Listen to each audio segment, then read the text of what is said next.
Hey, it's us. We're here. Hello. How is everyone? Good. Just Good. ducky. Ducky. Now I'm mucking with cameras. Look at me go. What's going on? How are you guys? I'm thrilled. I'm looking. It looks like my frame is actually locked in. Mhm. You know, you don't have to mess with mine. I'm impressed. Nope, it is. Yep. One of these days I'll master this. It's not today. It's all right. Yep. I mean, I think it is. yeah. So we're down a Crixus Copperstone tonight. It's not all Crixus. It is not. I do have an obligation this night for work. It's just I can be here for a bit. Yep. So I had kicked around a bunch of ideas and was like, oh, maybe we should play Microscope. Maybe I should have a bunch of people and we'll play Mouse Guard. Maybe. But then I was like, honestly, I'm so hype on this game right now, and I've been having so much fun. I just wanted us to hang out and talk and keep it kind of consistent. Keep the Monday squad together. So yeah. I don't know. Awesome. You guys all seemed to have a lot of fun last week. I felt like it was a really good. So great. We're hitting our stride. Yes. I had so Yeah. much fun last week. I think it's really good. I think I'm finally getting comfortable in front of the camera to the point where I don't realize the camera is there, and I catch myself really giving away my emotions in my face. Mhm. You know what I mean? Which I'm which sadly mostly is comprised of sheer and utter disappointment, but that's another story entirely, whether it be with the story or certain player characters. But it is getting very comfortable in front of the camera, so that's a big part of it. That's a big part of it for sure. I did this a little bit. I know Kurt's done a lot of podcasting and recording, right? But for most of us, this is the first time we're putting ourselves out here, and I talk about this with a lot of people, but it's vulnerable, playing role-playing games. We're kind of making fools of ourselves and being very silly. That's why I deeply appreciate that Angus has a little bit of a voice that's distinct from Kurt's voice. I have no idea what you're talking about. Exactly. Yeah, the Kurt voice is the fake voice. Yeah. I feel we're really hitting our stride though. This whole adventure was one I wrote so long ago, and I was really excited to play it. And I think it's a good one. I think now that we're really in the meat of it, it's exciting. But also I threw you guys to the wolves and was all right, talk amongst yourselves. Right? And I realized pretty quickly after we started, oh boy, yeah, they have a couple of weeks that they're gonna have to hang with this, especially because we're only doing 2-hour streams. So I don't know. I'm just curious what you guys are thinking so far, taking your temperature in a public space. Where are you guys at? I do want to real quick just circle back around. I have to tell Kurt, I'm thrilled that you would put yourself out there and go with that kind of accent, because I could not do that. Mm-hmm. But the God's honest truth is, a long, long time ago, and I'm definitely dating myself with this, but I started watching the movie Fargo, and I had to stop it because I just could not stand the accents. And every time Kurt will be well, and then he'll pump the brakes and come back to the accent, and I'm oh, and it's not a shot on you. It's incredible that you put yourself out there like that, and but yeah, that's one of those moments for me. I just don't think there's any Canadians in our audience, so I feel safe. Mm-hmm. I mean, you joke, but it's definitely a thing I think about. I do these ridiculous accents, and I certainly never want to be offensive and make a caricature of anybody, right? There's certain things I would never do, obviously, but yeah, I don't know. It's funny. We're a bunch of grown-ups playing make-believe, But it's cool now. It's popular now, you guys. It's very cool. Cool people play D&D. Cool people play D&D. Very cool. Yeah, I went into this thinking I should do an accent, or I should do a different type of voice, and I was gonna make Eerie have a kind of more of a raspy voice, and I just gave up on it because I was I'm gonna end up in coughing fits, and I'm not gonna do it right. And of course I watch Critical Role, and so the standard is professional voice actor. Yeah. And I need to like, just just do it. This is a very like real thing that gets talked about. I know like Kurt and I are in some like D&D like groups together in places, and like it gets talked about a lot, but like the Matt Mercer effect, the Critical Role effect, the idea that like people think they should be playing at that level, which like not for nothing, but like especially the first season of Critical Role, first campaign, they had no clue what they were doing. Like, you guys have a great rules mastery, and they're freaking all like professional actors. They all like not only have like trained for this stuff through like their actual academic career, but they work professionally in this arena, and they're really good. They're like some of the best. They're consistently like winning awards for the work that they do, right, as professional voice actors in games and movies and all this stuff. So that's like a different echelon. Like, we should not be measuring ourselves against Critical Role ever.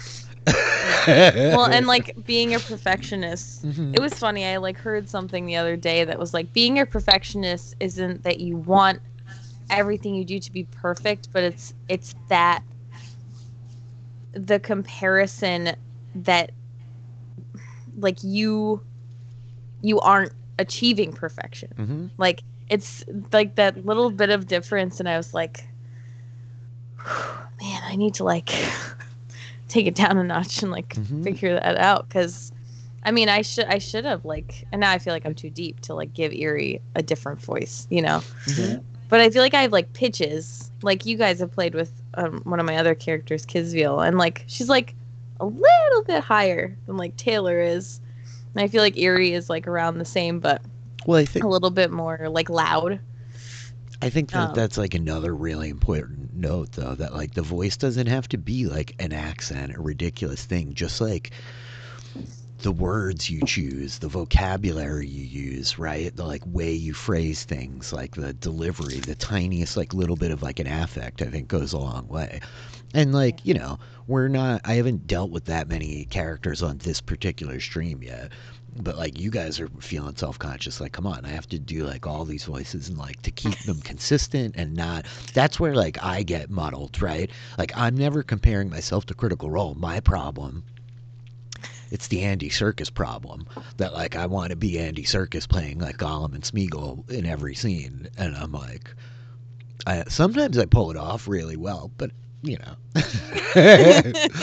just really blown away when I think back to our homebrew game, the West Marches game, and how many different voices you do, and you keep them straight every time. You remember which character has which voice. Pretty good. And that's impressive. You do. You nail it. Yeah, you really do. Good. Even if you're not happy with your own performance every time, the fact that you can remember every voice for every character. It's pretty impressive. Well, those are the voices that I talk to every day, John. You know what I mean? Well, I'm just going to show my hand here and say I've never seen one episode of Critical Role. Yeah. Never watched it. No, yeah. So, it's probably good, honestly. Like, I mean, I got into it because one of my friends, she came at me. She had like the keychain, the art books, like all of the merch, and was like, Taylor, you have to watch this. And I was like, yeah, I'm in. Like, this seems like something that I can get obsessive about. Let's do it. So like, amidst college, I was just in it. So I would like design and listen to Critical Role at the same time, and I fell in love with it. And like, that's what really taught me like how to play D&D.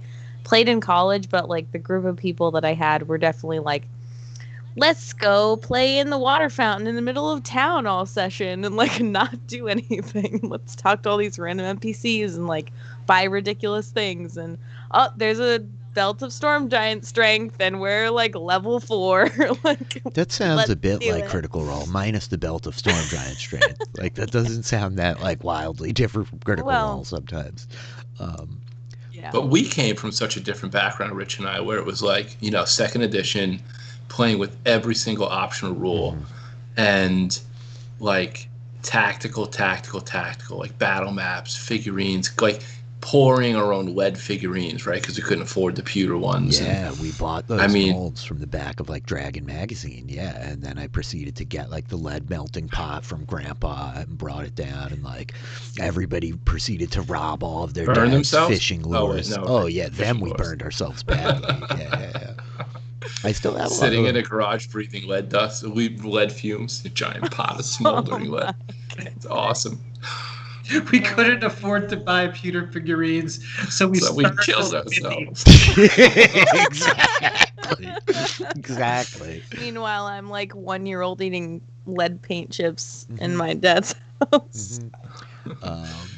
No, it is like a really different background, but it's funny for me, especially John. Like, I've been running this like West Marches game over at Potion Recap, so at this point we're at like 45 players that I've probably helped like half of them get their characters set up, and it's all these people that are really brand new, and like I'm always doing the history lessons and talking about, back in the day, but I think about like what their first experience is like in this game, in like the way that the kind of zeitgeist and the pop culture is today, of like D&D is popular, man. It's like exploding right now, especially too, compared to like how we came up, and I explain to them all the time, like, we came from this position of like, victory was like not dying in a lot of ways, right? Like getting to the dungeon and then getting back from the dungeon alive. We're good. Yeah, we won that quest. There was so much less like emphasis on like these big like narrative arcs and like these giant stories.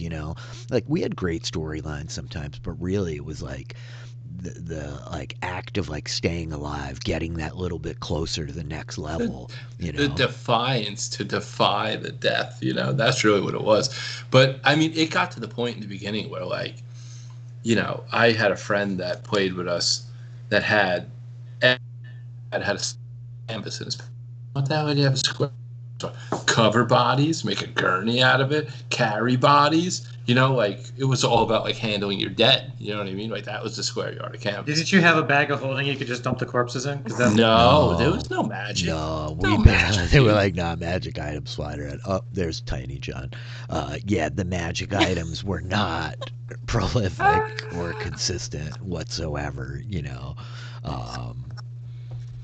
It was really like, we had a lot of different games and a lot of different people ran at different times. I'll say that. Like, everybody took their turn DMing at a certain stage, right? Like, I remember John infamously, John DM'd a bit, but like the one adventure that really stood out to me was we played in Greyhawk. You were like, oh, I'm going to run this Greyhawk campaign. And we went to like the dungeon and we're like fighting all this horrible stuff and we're getting our heads caved in, we're getting beat up so bad. And then like at the end of the thing, it was all like straight Wizard of Oz. We proceed to like pull the curtain back and realize like it's just this gnome illusionist. The whole dungeon was pretty much constructed of like illusions. We had totally like got like that killed every one of you. Yeah, every one of you. That was the goal. Was to have an illusionist kill every single one. Yeah, we totally got like mission accomplished badly. It was just like brilliant.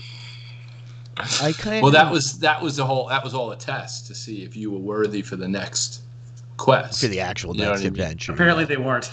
Hey, Chad, what they up? They didn't cut and run. That made him worthy. Matt Persons in the chat here is asking, do you think the pendulum's gone too far the other way in popular D&D, where death isn't a real consequence anymore? And so, like, I don't know. What do you guys think? You guys tell me, right? Because we've run a campaign now for like almost 4 years. That's a pretty solid yes from the Death Paladin. I will say yes a little bit. Like, but it also, I mean, the only thing I can think of is like Critical Role. Where like, yeah, I mean, there was like everybody, all of them died like twice, all their characters like a couple times, except for of course the infamous ending. But what am I up to? 2 or 3 times? Yeah, really. 2. Like, there's like a whole prophecy about when Sunar dies the 3rd time. That's how many times you've died. Yep. Yeah. What? I just realized my hand's raised in our chat. Sorry, I don't know how that happened. We'll call on you eventually. Yeah. Oh man. I mean, I guess when you're lower level, like it's a little bit scarier because you don't have access to the like the big magic, obviously, but like. As you get higher level, you're like, yeah, let's be reckless. I think there was really something to be said for a 2nd edition where, if you were raised, you lost a con point. Wasn't that right? Yes, lost a con point? raised dead would reduce your constitution by 1, because I made a ranger, was like my longest played character, and I rolled like pretty sick stats. It was 18, 17, and a 15, which was really good for second edition, especially. You didn't get as many modifiers, right? And my DM somehow, like, Jedi mind tricked me into putting the 18 into my constitution, because, like, everybody put it in strength when you were going to be, like, a melee fighter. Like, you just had to, right? Yeah. And I was like, okay. So I had this, like, big hit point, like, sponge of a ranger. I had, like, a lot of hit points. I definitely had the record for the highest hit points of, like, anybody in all of those campaigns, John. I don't know if you remember that, but I do, so it's true.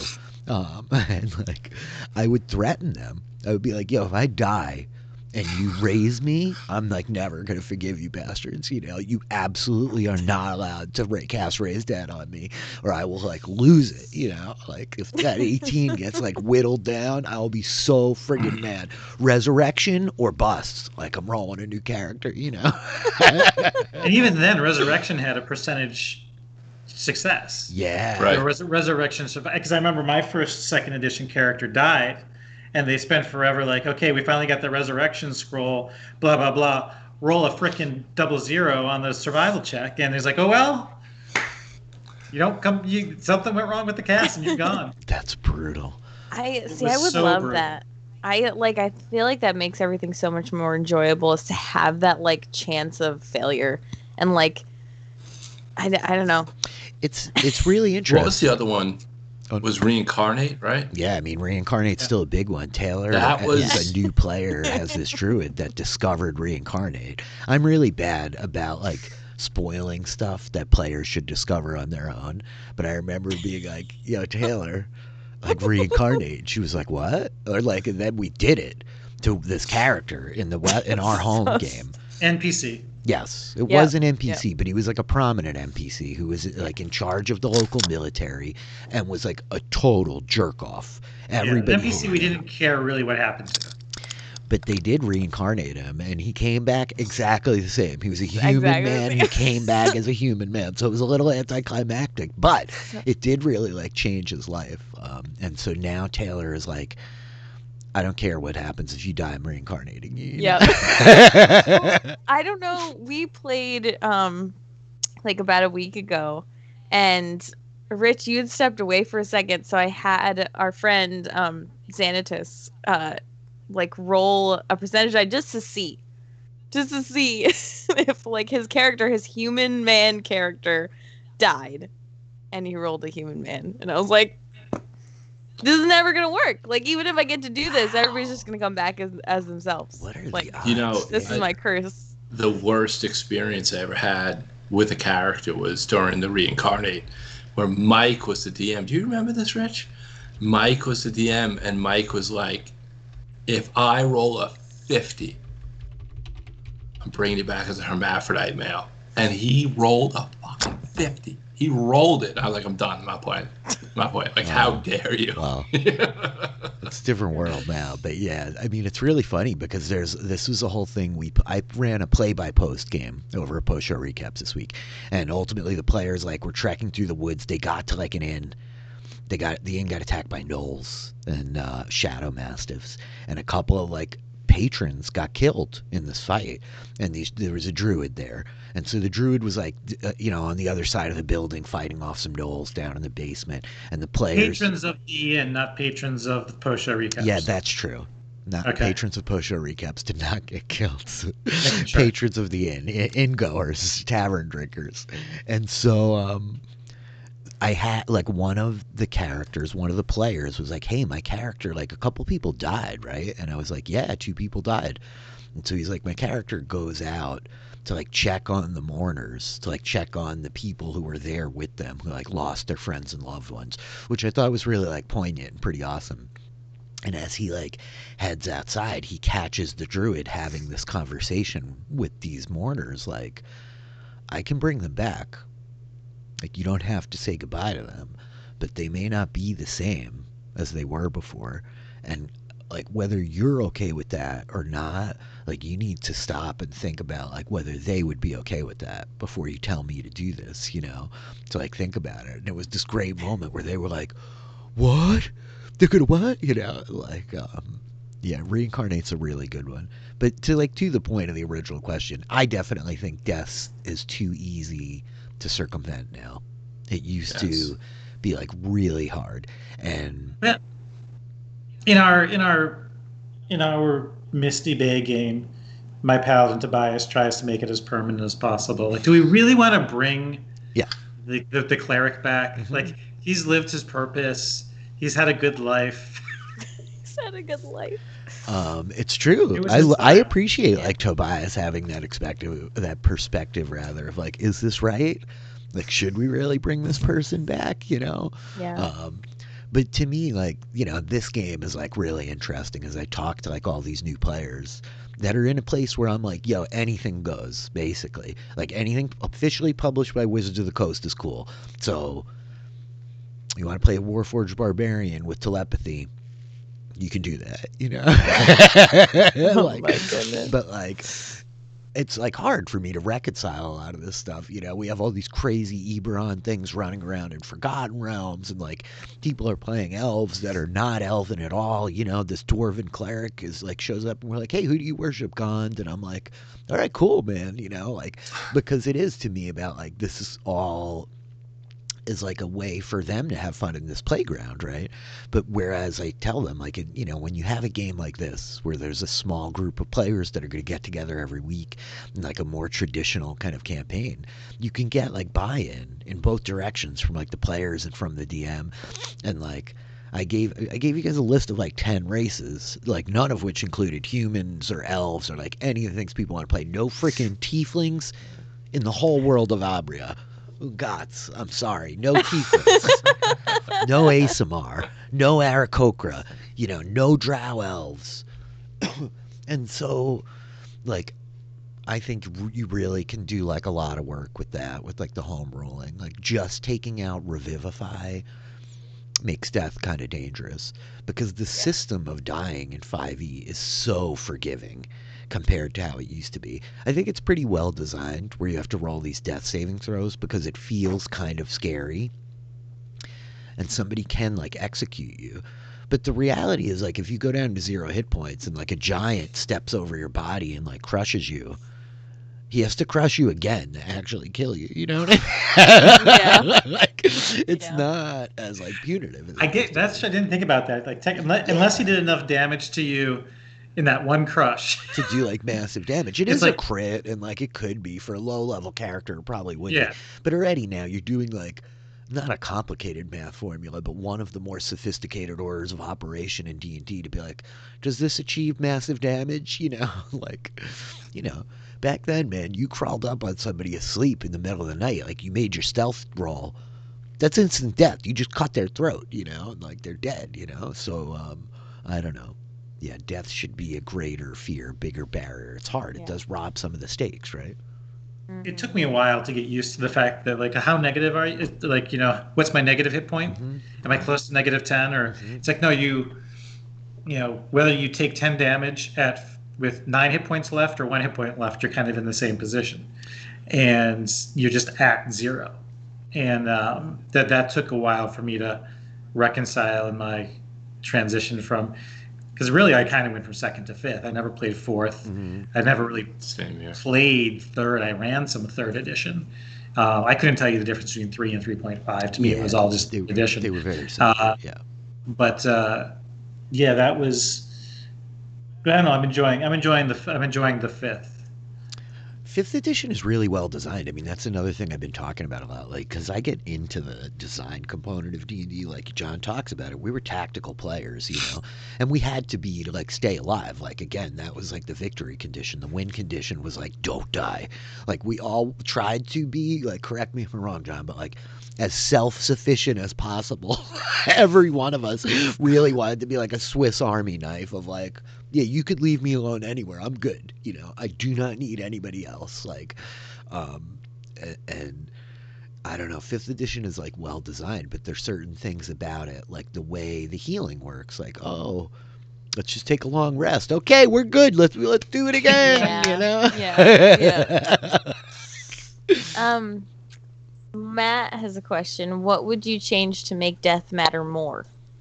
In 5th edition, I think that you remove the spells that allow you to conquer it. I wouldn't take all of them out, but I would I like Mercer's rule. Or make them harder. Yeah, I like Mercer's rule, which is the person trying to come back. It's kind of like a system shock. Like system shock was a big thing in 2nd edition of you rolled it when you took massive damage, you rolled it when you got resurrected to see if you could withstand your body being yanked back out of the celestial planes and thrown into this physical form, right? So Mercer has the saving throw to come back, and it gets more and more difficult each time you try to bring somebody. But I would straight up cut Revivify right out. There doesn't need to be a 3rd level spell that prevents death if you catch someone quickly, because you're going to be able to cast it on somebody within a minute if you're in the fight. If you have it memorized, there is a way to use it, unless the geography is screwed, right? And even that, you got healing word. I mean, you can bring somebody back at a distance if they go down. From 0, that's the other thing I would change. I think that I'm less concerned with raise dead, resurrection, reincarnate, or these 3 big spells, and then there's true resurrection. I'm less concerned with those as I am with the whole healing system. To me, you go to 0 hit points, all right, maybe you could cast a healing word, but roll a Constitution saving throw to see if you wake up, or to see if you're just no longer bleeding to death, but unconscious on the floor, There's this thing when you start talking about optimization in 5e where they're people say it everywhere, man. You see it in every corner of the internet talking about 5th edition. Healing is useless until people go to 0. And it's true. The design of the game, nothing happens. There's no functional difference between what you can do at 1 hit point and what you can do at max hit points, right? You're just as useful.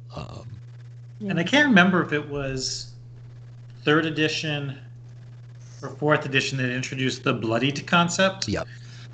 Where, and I only remember it really being for creatures you would fight. I don't remember it really applying to PCs. I could be completely wrong in that, but I kind of liked the concept where if you were fighting a creature and it was reduced to less than half of its hit points, it was now in a bloodied state, and that would sometimes trigger. Yep. That's it could now attack twice around instead of once, or it could now attack once around instead of twice. Sometimes it was good, sometimes it was bad.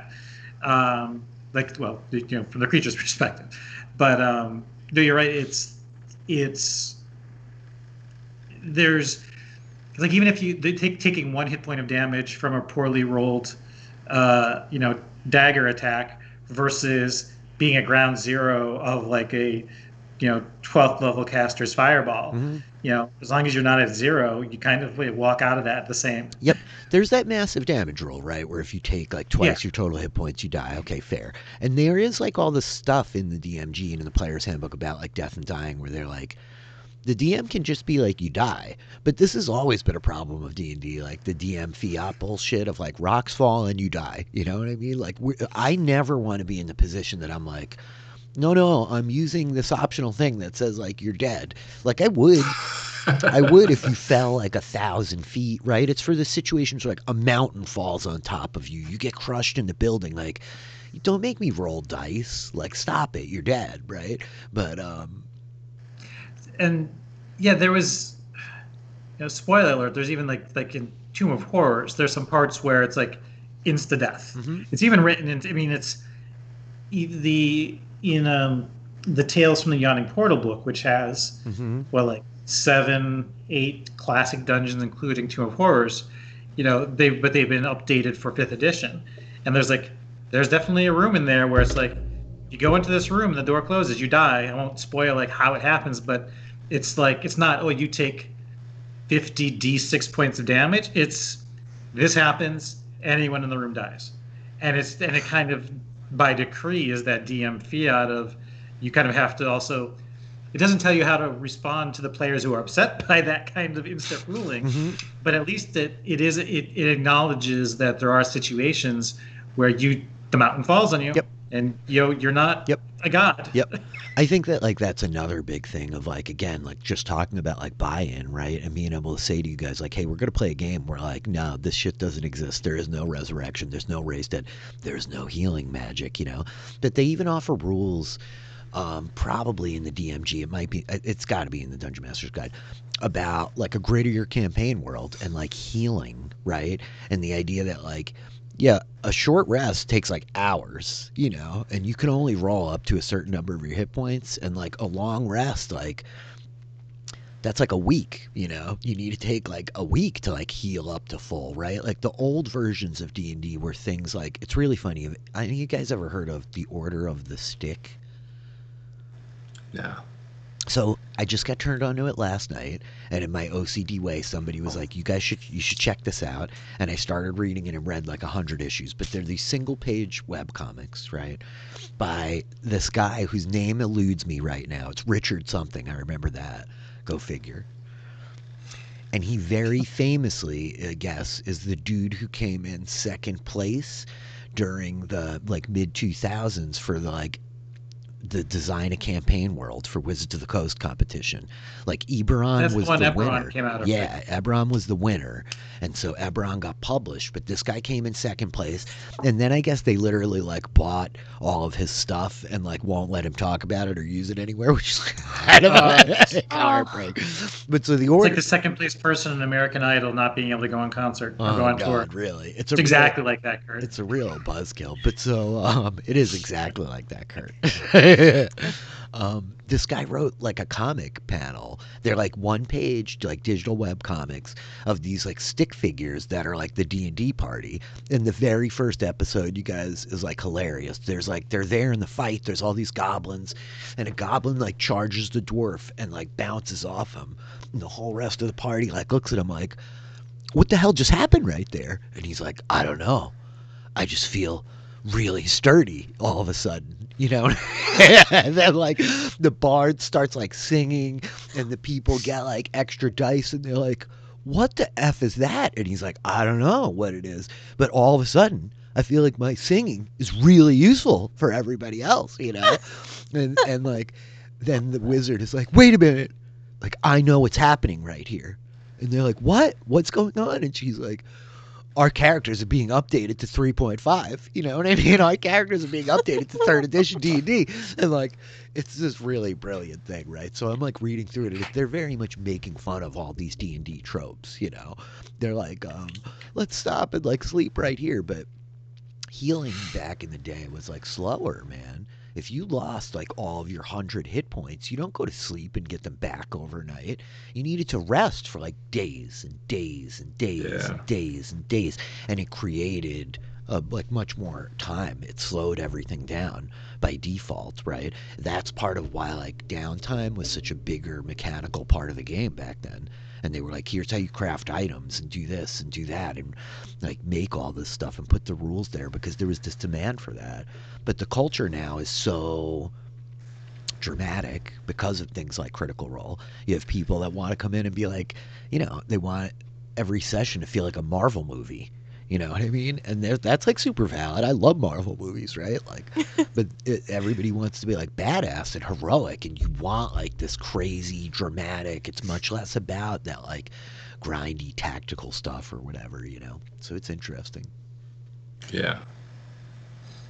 Yeah, it definitely is, man. But even in our own games, like I don't, you know, my character, my only character's died twice. Mm-hmm. But like even at that, like when he goes down, whenever you even get low in hit points, like it's not about like dying. It's about, man, like we might lose the fight. Mm-hmm. You know what I mean? It's not like, oh, my character's gonna die. Mm-hmm. Like that doesn't even worry me. It doesn't cross my mind. Mm-hmm. It's like, well, I might become ineffective, and like, you know, I mean, you're really good at matching, right, the abilities of a group versus like, you know, an enemy. Mm-hmm. And it's like, man, if we lose. Shut up, Kurt.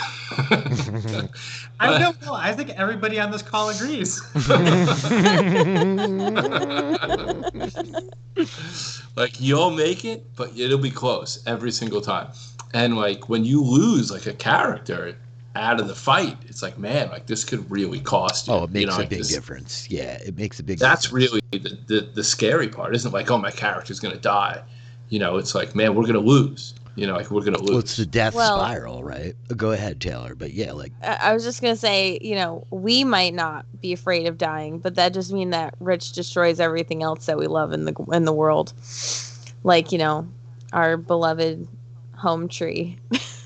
Yeah, these are things. These are things that it's really funny, but these are things I've learned from other games that it's really important. Terrible. Like if a character loves a thing, then you attack it. You know what I mean? And you take it away and burn it to the ground. It's like it is though. It's like very traditional like way to approach things, right? In other words, like, okay, let's come into Game of Thrones and like we give you the wall, this great wall. We're going to talk about it. It's so awesome. It's so important. Like it's there to be shattered. You know what I mean? Like, oh, you're like super invested in like this village now. Finally, after a year, yeah, it's under attack.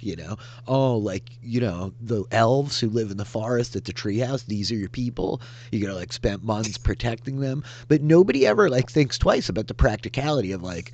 There's 6 elves in like this 100 square mile forest. Like, they can't like protect that thing. So of course, like at some point, somebody's gonna come for it. And it makes you care, though, right? Oh. You need like the emotional investment. So that kind of stuff, Yeah. Well, there was definitely emotional investment. Crying after reading a Facebook post or something that never had happened before. Oh, no. I think a lot of people have that reaction on Facebook. Totally unrelated to TD. On that note, it's like we haven't explored too much like what's happened to Ulrich's parents.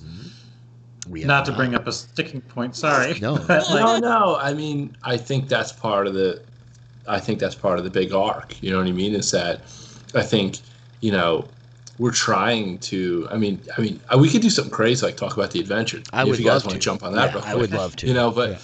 But I mean, I think that's part of like, I think that's part of the big narrative arc is that we're following this magical direction in hopes that it leads us to something fruitful that helps us survive and gets back the people that we care about. I think that's a big part of it. Mm-hmm.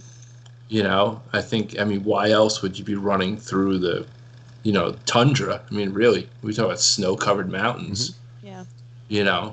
Following a magical item's directions. Yep. But that's the way I'm looking at it. That's a very real thing that you're bringing up. Where okay, so Angus has this ring drawing you in one direction, and you guys have a map, and now Lothar threw a whole wrench into things because Lothar was like, "Oh yeah, they're going here." Yeah, now That's we know not where they're you guys going. are going. So now what? Yeah. And we don't know what's there. We never thought that we were going where they were going. I know. But now you know where they are going. They're essentially going to like pass us on the map a little bit. So, yeah, I don't know. Yeah, that's a whole nother thing. Like, we don't know what's there. But it's called Titan's Fall, which is like... that seems like there might be something important there. Probably. So, but I think like part of me wonders like is our D&D and player experience like allowing us to do things that these characters wouldn't. I mean, because with the exception of like, for all intent and purpose, simple magics that Eerie can do, like we don't live in a world of magical items. We don't live in a world seeing people do this stuff, and would a simple dwarf from the mountains really just follow his friends because a ring told him he should go in a certain direction? Like, I'm all about it as John, but like taking a step back and looking at Ulrich, like, would he do that? I mean, I guess he would because he's doing it, but like, like that's a real question I've had for myself. Well, I mean, I love that stuff, and that's part of what this adventure, like, I wanted to be about. Is like, I like say it's inspired by like the JRPGs of the '90s, right? Because like that's these games, right? It's the hero's journey, right? You guys are like these reluctant heroes that like none of you chose to like go out and have these big grand lives, right? Like bad things happened, right? And like now you're responding to like what has occurred, and so there should be this question like, I don't want that to be the focus of like all the energy, but I like the idea that there's like some tension there. There's some friction of like, how much faith do we have in this? What is this thing? The like need for more knowledge and information. Like, why is it taking us here? What is it? What the hell is even going on? Like all of it, right? Yeah. I will say too, is like playing a wizard for the first time, I do love that, like, I need to spend a lot of time if I want to learn new spells. Like I need to, like, my character needs to somehow find a chunk of 6 hours if I want, like, counterspell or something. And that's only like a small list. Mm-hmm. And I only have access to a small like amount, like coming from a druid like into a wizard.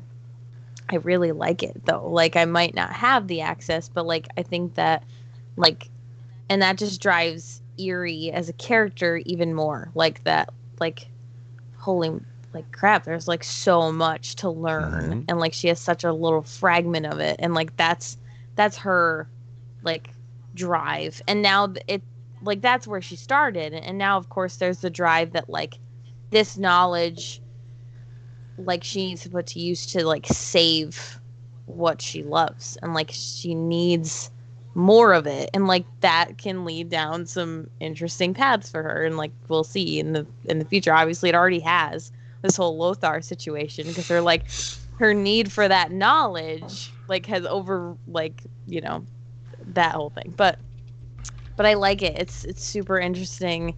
Really like Eerie as a character. I'm having a lot of fun. The drive for knowledge is good. Like, when you want things as your D&D character, it's a great thing, right? And like, I tried to like give you enough for it to be like satisfying and frustrating in equal parts of like,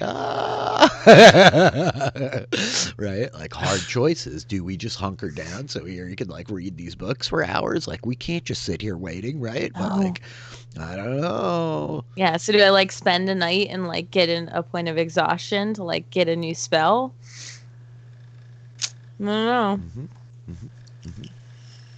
Ulrich is thrilled that he made a friend on a floating disc. She seems to remember him. He left an impression. I cannot wait, because like down the line we're gonna encounter her again, and it's gonna be like the most like epic moment, and I'm just so excited for it. Yeah, it's gonna be amazing. You guys have all given me a couple of gifts going on here, but that one in particular was like really great. The fact that you took the shot was like, oh, thank you for that. Yep. But then the fact that you landed the shot is like, oh, dude, this is unbelievable. 100%. Unbelievable. So Baroness Veritas. You get the impression that woman hasn't been touched by an enemy or get a very long shot of her.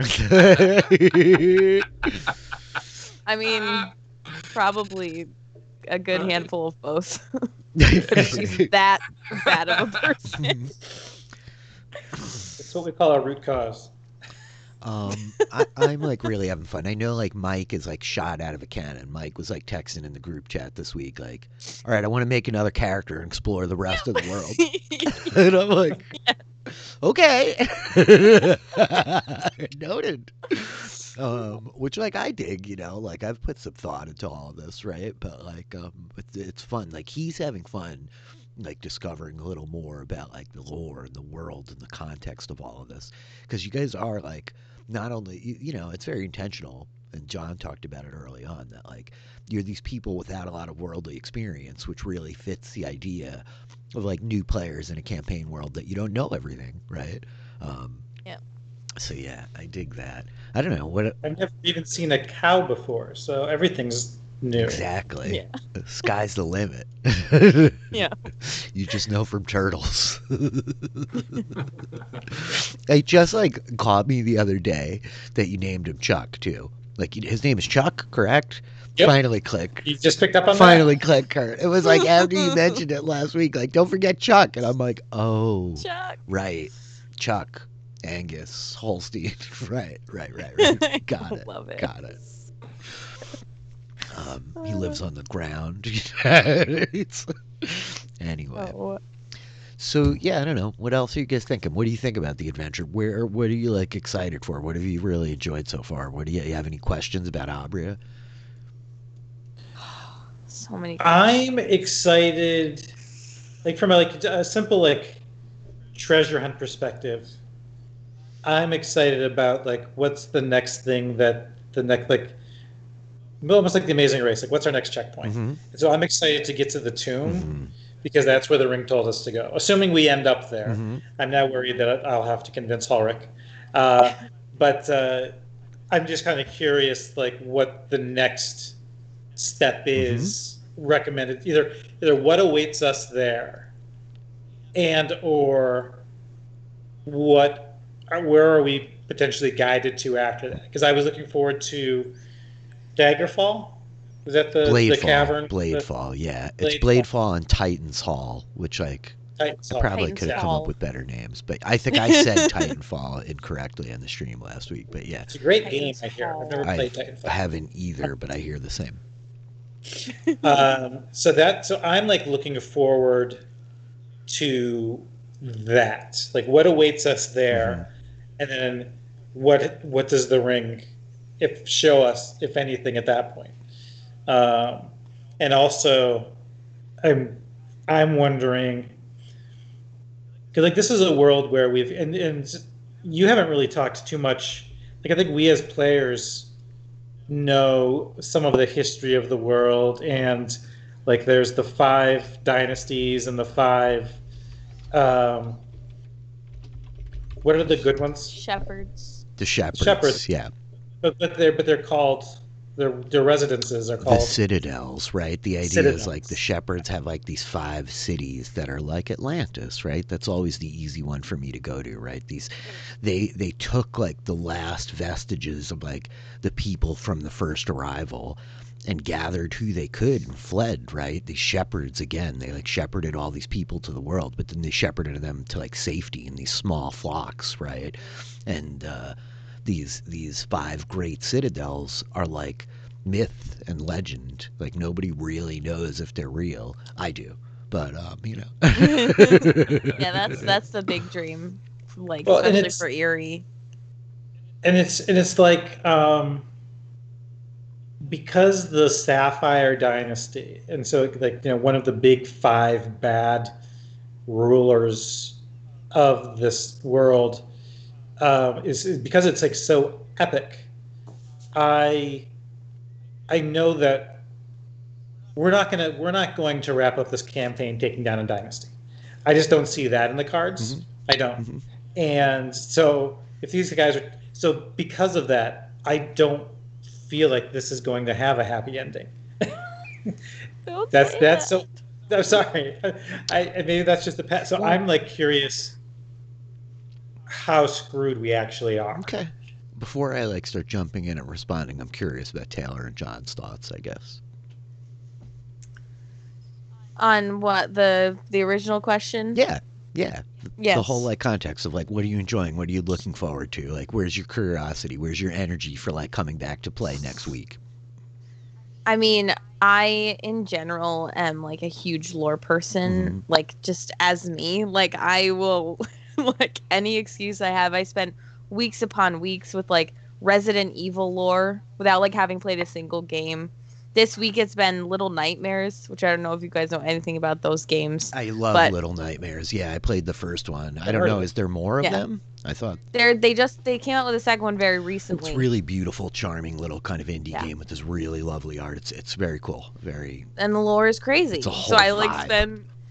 I spent an entire day like looking at the lore of like that world. So like having something to just dive into and like look at, but also like I want to like kind of stay out of it a little bit because I want to like find out things as Erie does, and that's something I try and keep consistent with a lot of my characters, especially like in this situation where our characters do not know a lot about the world. It's not like we're coming in like a big like popular city that's like full of people and we're like older and we know everything. Like we don't know a lot and we come from a very isolated place. So I want to know all about like these shepherds and like it's so cool. I love this like the start like and I mean I always want to learn more about that stuff. So I've been like holding myself back from like rereading that like first like way in the beginning when he sent us that like Abrea PDF.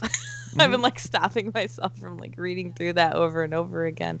I do have like a little glossary. Like I take, you know, I like keep notes and whatnot. So I have like a little glossary of things that like Erie knows now. Like that's that. A glossary. Nice. Well played. The glossary.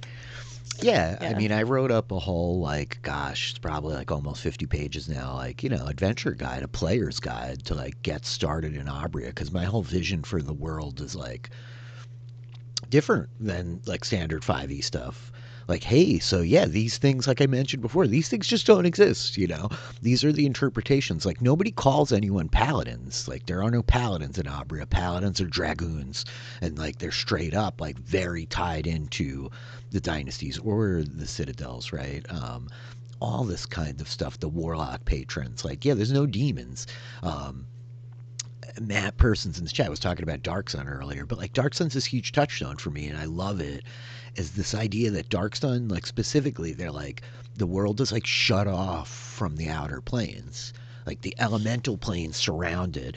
And, like, I love cosmology. This is a thing as a DM that I think about constantly, that I think you guys, like, it doesn't even occur to you, like, how the planes are arrayed, like, the overlap. I have this huge thing. It's, like, this ridiculous Venn diagram made, like, very crudely in MS Paint of, like, this, you know, the, like, layers of, like, what planes are here and the overlapping of this and the prime material plane with the Shadowfell. And, like, I don't call it the Shadowfell. It's, like, the like, you know, the plane of shadow, man. And, like, no Feywild. It's Arcadia. Like, I like these old terms and these weird names. And, like, Abrea, like, the whole, like, point of why everything is happening here is because it's, like, shut off from these other planes. It's very disconnected. And so the elemental planes are, like, close, right? And the others are not. Which there are still things like Barghest running around because somebody brought them here once, you know, but I don't know. I like that kind of idea. Yeah, where are you at, John?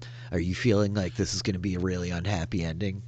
You know, I mean, I just want to go back, I mean, from the beginning. I mean, touching on what Taylor said about the lore and everything, I like that I know nothing about this world. Yeah. It's one of the most intriguing parts about it. And because, I mean, I know I don't have nearly as much knowledge as like you or Mike about Forgotten Realms. But, I mean, we've been playing Forgotten Realms primarily since we were kids. Yeah, for 30 so, years, I mean, you know enough to know enough. You know what I mean? So, but, I mean, this is like, it's perfect. We did the test drive, right? We made the characters, did the test drive, got a feel for, you know, what was normal for these characters in this town. And that's all those characters would know. Yep. That's all. So that's great. I love that. So that I'm discovering it as the characters are discovering it. So I really enjoy that a lot. Yep. And then the other part that I really like too is, you know, there's been a real sense of danger. I felt that there's a real sense of danger. And we talked about like dying, but like, I don't know. I mean, it felt like death was, you know, one step behind us the whole way. But I thought, when we were in the caves and you're dealing with the encounters, and then we got out and we were evading and trying not to be captured, I definitely thought that it was just going to be like, you know, a chasing adventure. And like it would. So I guess what the point I'm getting to, I loved the little goblin sidetrack here. Yep. I really did. Yep. Because it threw me for a loop. I didn't see that coming for a million years. You know, especially like, God, I mean, yeah. If it was anybody but you, I'd be like, how the hell did somebody come up with something so ridiculous that it's awesome, like awesomely ridiculous, but it's you. So it really is outstanding. You know what I mean? That like it could have that kind of depth for just like a random, simple encounter, right? Simple. Yep. But I enjoyed that immensely. So yeah, man, I'm really curious to see where it goes. You know, getting back to what you said, Kurt, I think there is going to be a happy ending, right? I think because nobody watches to see shitty endings. But I mean, but beyond that simple fact, I mean, no, our dynasty's going to fall? No. You know, may some old hag on a disc fall? That's maybe. That's quasi-plausible. I mean, that's part of where Yeah. I was going to respond. It's like, it's all about gradients and scales and like what is happy, you know? Like, yeah, the dynasty may not fall at the end, but there's a lot of different things. Like, this is what's fascinating. I wrote the adventure a long time ago.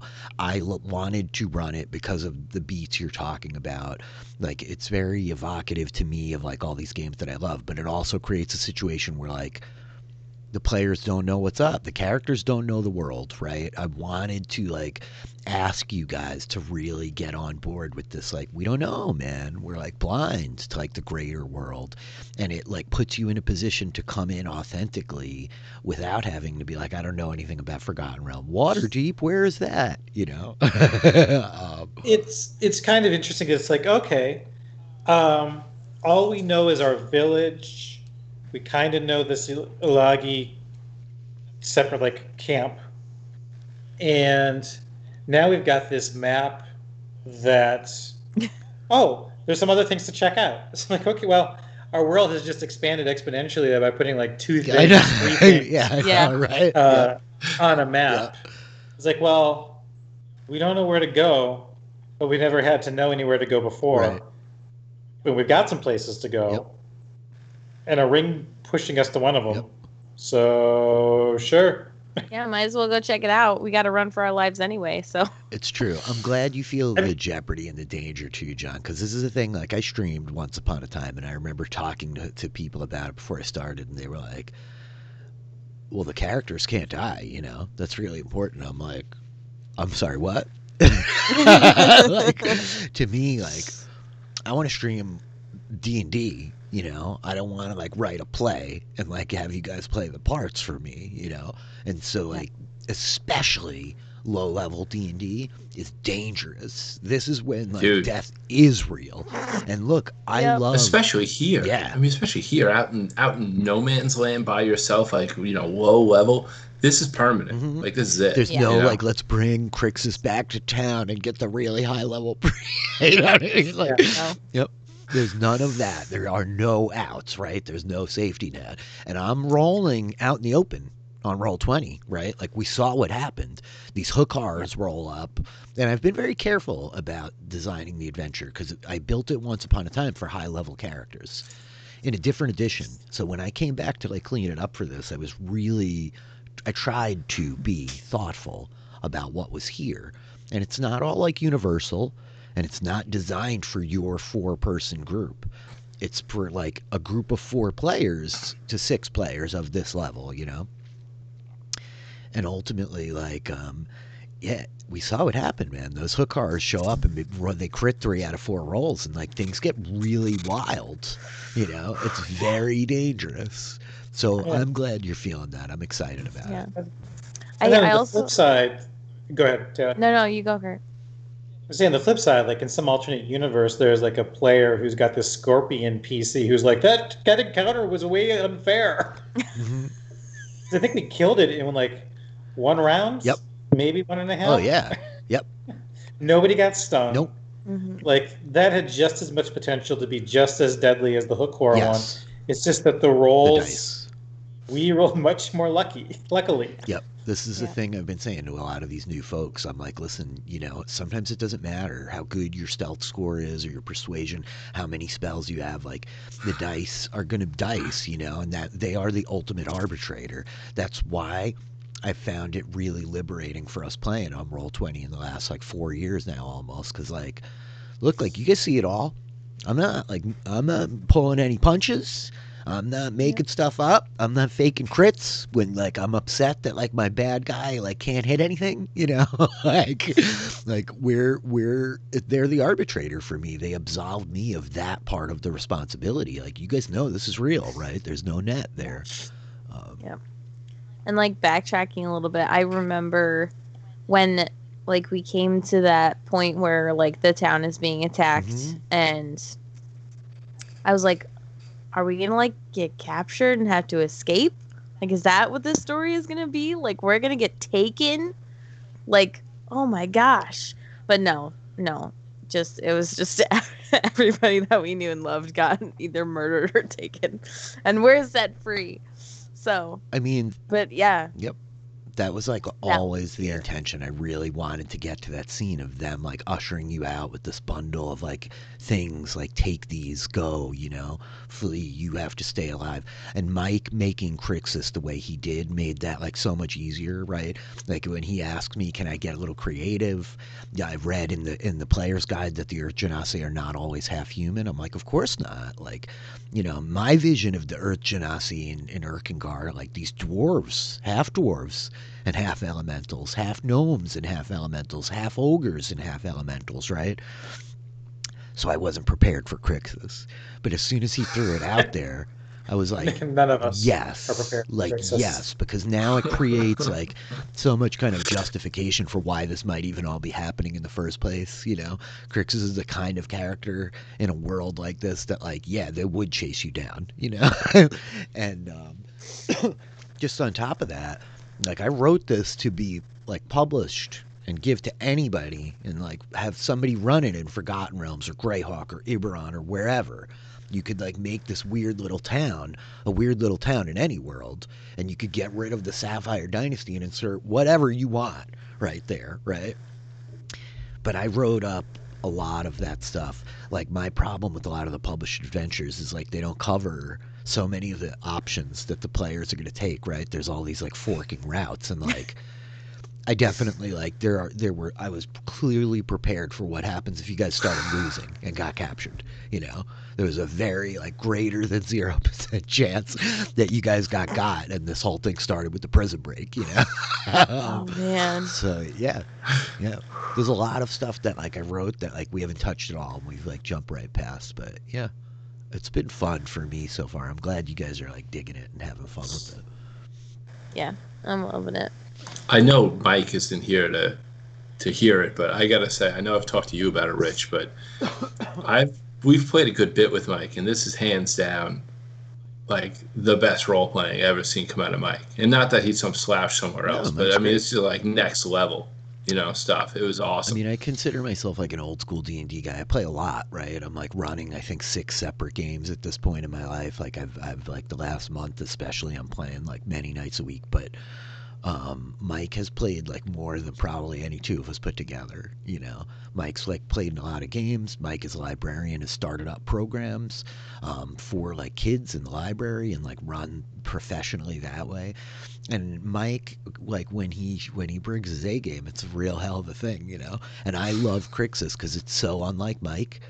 And he's really like going for it, of like the childlike innocence, the playfulness. He's like, I'm so cute, I'm so funny. The like consistency of him constantly trying to like pickpocket everything and going into people's pockets and like, where's the berries, Angus? And I love the way he's engaging with you guys, especially. I love it. I do. I really love all your characters a lot. Like my notes are like Eerie. I did not expect to be so ferocious. There's like a part of Eerie that's very angry and is very like, and and I love that. I expected her to be more of like the cliche, like Hermione, you know what I mean?